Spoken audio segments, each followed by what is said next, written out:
श्रीराम समर्थ. श्रोते हो, आपण ऐकत आहात श्री गोंदवलेकर महाराज यांचे प्रवचन. जेथे नाम तेथे मी आहेच.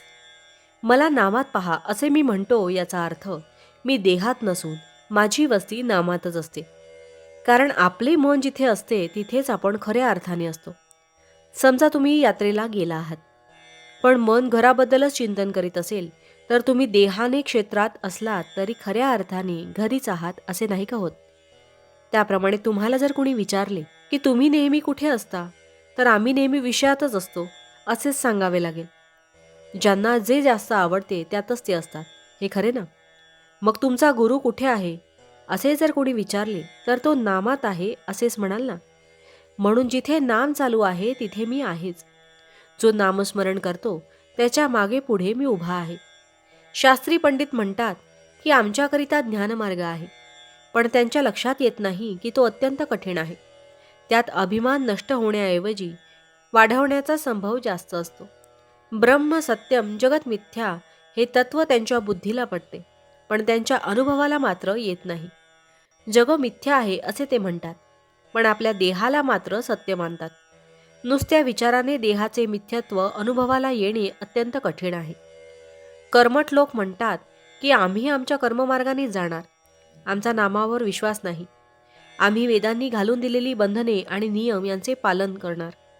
असे म्हणून ते बंधने आणि नियम यांचे इतके काही पालन करतात की ते बंधनाला सर्वस्व मानतात.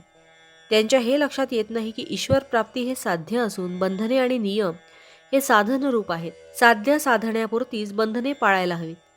फुलझाडांची बाग रक्षण करण्यापुरतेच तिचे कुंपण सांभाळायला हवे, पण ते कुंपणाला सर्वस्व मानतात. त्याला खतपाणी घालून वाढवतात. आतल्या बागेकडे लक्ष देत नाहीत. वैदिक कर्माने चित्तशुद्धी होते, हे मी मान्य करतो. परंतु ज्या भगवंताची प्राप्ती व्हावी म्हणून चित्तशुद्धी करायची, त्या भगवंताचे अधिष्ठान जर वैदिक कर्मांना नसेल तर कर्ममार्गाने पर्यवसान कर्मटपणात होते. नामावर विश्वास नाही असे ते म्हणतात, पण संध्येच्या किंवा कोणत्याही वैदिक कर्माच्या सुरुवातीला ओम केशवाय नमः असे म्हणतात. ते नाम नव्हे काय?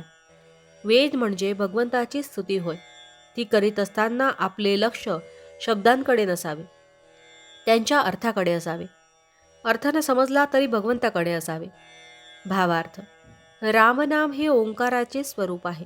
ते सर्व कर्मांचा आणि साधनांचा प्राण आहे. जानकी जीवन स्मरण जय जय राम.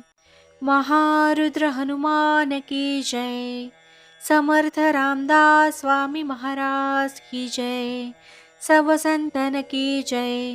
श्री अनंत कोटि ब्रह्मांड नायक राजाधिराज सच्चिदानंद सद्गुरु श्री ब्रह्मचैतन्य महाराज की जय. जय जय रघुवीर समर्थ. आता आपण 13 वेळा नामस्मरण करूया. श्रीराम जय राम जय जय राम. श्रीराम जय राम जय जय राम. श्रीराम जय राम जय जय राम. श्रीराम जय राम जय जय राम. श्रीराम जय राम जय जय राम. श्रीराम जय राम जय जय राम. श्रीराम जय राम जय जय राम. श्रीराम जय राम जय जय राम. श्रीराम जय राम जय जय राम. श्रीराम जय राम जय जय राम. श्रीराम जय राम जय जय राम. श्रीराम जय राम जय जय राम. श्रीराम जय राम जय जय राम. जय श्रीराम.